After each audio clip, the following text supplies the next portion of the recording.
After 3 months living in the temple, I felt like I needed to pause for a bit, reassess, and reflect upon my journey so far.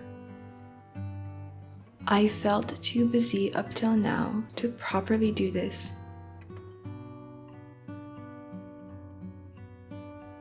I'm hoping this video to be relaxing for you as well.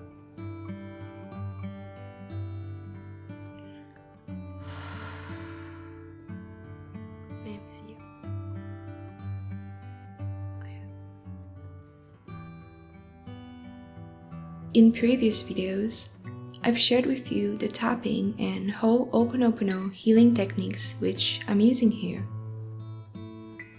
They promote acceptance and accountability, which are key tools for healing internal and external conflicts.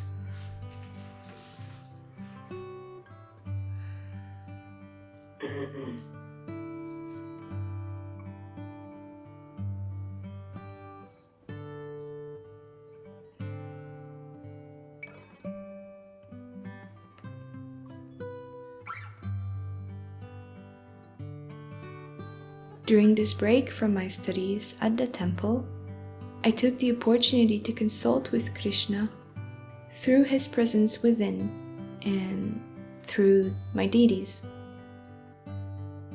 In times of silence, within and without, and when the heart is open, it's easier to hear and feel him.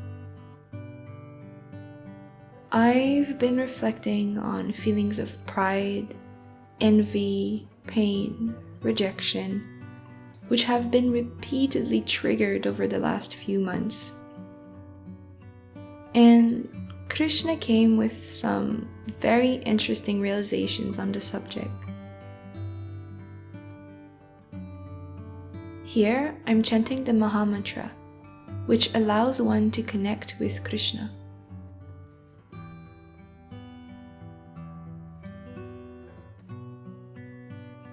So it's been a very long time since I've talked to the camera face to face like this.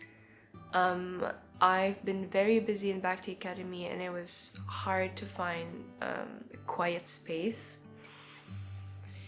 And so, yeah, I joined Bhakti Academy. My spiritual master advised me to, and I wanted to meet people like me who were in Krishna consciousness and who were my age, because I've really been wanting that for a long time and I hadn't had the opportunity to share friendships with people like that. In the present moment, I'm kind of doubting whether or not, like, how long I want to continue and stuff like that, and whether I'm at the right place. Just because it's so busy, and I'm a very creative person, as anyone who's been following me would know. I like to paint, I like to sing, I like to make music videos, I like to travel, I like to create. Like, it fuels me, it makes me feel alive, it makes me feel like I have meaning, it makes me feel useful, and I really want to serve in that way. But I don't get much time to put into anything like that at the academy just because we're very busy. The schedule is super tight and I'm doing these videos and I'm studying Bhakti Shastri, which is a Hare Krishna course. It is just, I don't get much time. So right now I'm kind of reflecting on like where should I go next, or what should I do next, and I don't even know if I should do something different, or it's confusing a little bit. I'm tired. I don't get time for reflection or journaling much at the academy, and so now I'm really taking a time to breathe and rest, and I'm just hoping that answers will come, or that things will present themselves naturally, because I've made some research, I found some things, but you know, I haven't found, like, you know, when something is calling you, it's like, oh yeah, this is it, I'm going, but I haven't found that yet. So yeah, and just so many things have been triggered in me, so many patterns that I had I need to change, and I'm seeing it now because of these new relationships, which are much more healthy than most of the relationships I've had before. Not that I never had any, but I didn't have a lot. I didn't have a lot. It wasn't the majority of my relationship, that's for sure. So that's kind of what I'm working on right now, and I'm taking time to just be and rest. And I'm not doing much, to be honest. I mean, I keep studying and editing, but I think my focus is on calming down and just like, okay, what's up with me? What's going on? Can we process everything that's just happened? And where do we go next? Like, what happens next? One of the first things I did when I got to my father's home was to fix my winter jacket. An important takeaway I got from this break is to take time to be in the present. Things do need to get done, but always being in a rush prevents daily realizations from coming through. I tend to either go or do nothing at all, but that's quite an exhausting and unreliable way to go at things. The best, I think, is to strike a balance. Finding balance seems to be a major theme for me. Balance in work, balance in relationships, balance within. How not to be affected by failure or success, by pleasure or pain, material happiness or misery. Krishna said that peace and happiness must be found in the self alone. The problem is, like many of us, I depend on external things to feel happy. If people love or reject me, if my work is recognized or not, and what else. Finding peace within means to be satisfied only in our relationship with God. Knowing that all living entities are His parts and parcels, meaning that at the core of who we are, we all have the same value.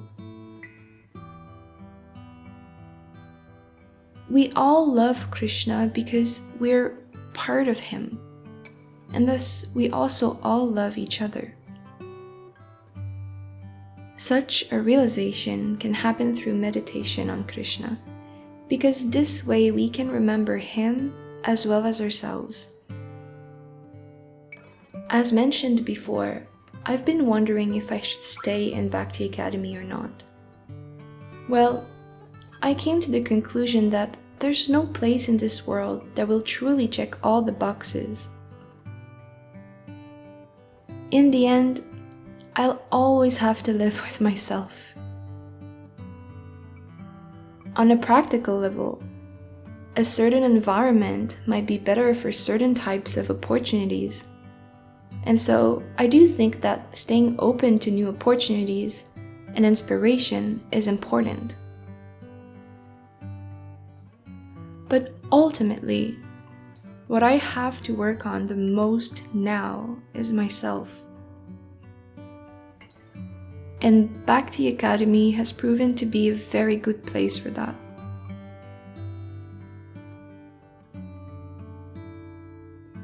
I'll still travel and create. It's my nature after all.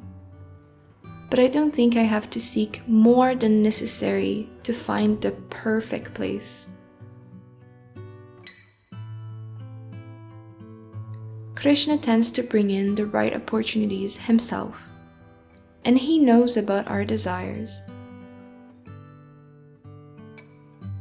Now, a balance has to be found between planning and staying active versus trusting and letting go of control.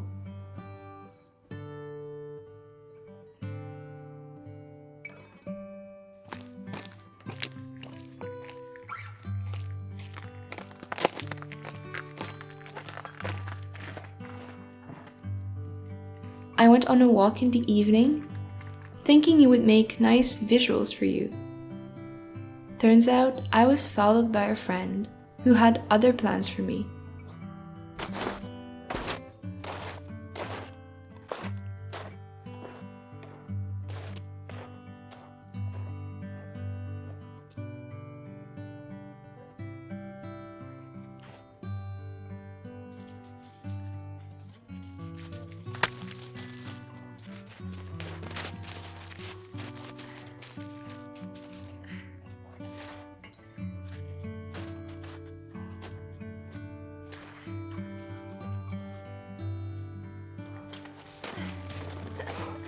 you let me have it?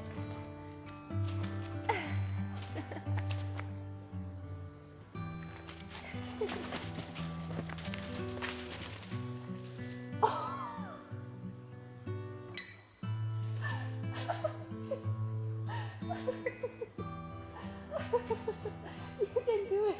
You can do it. You can do it. You can do it.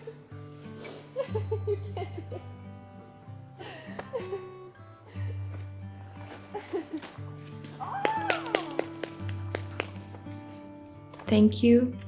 I love you.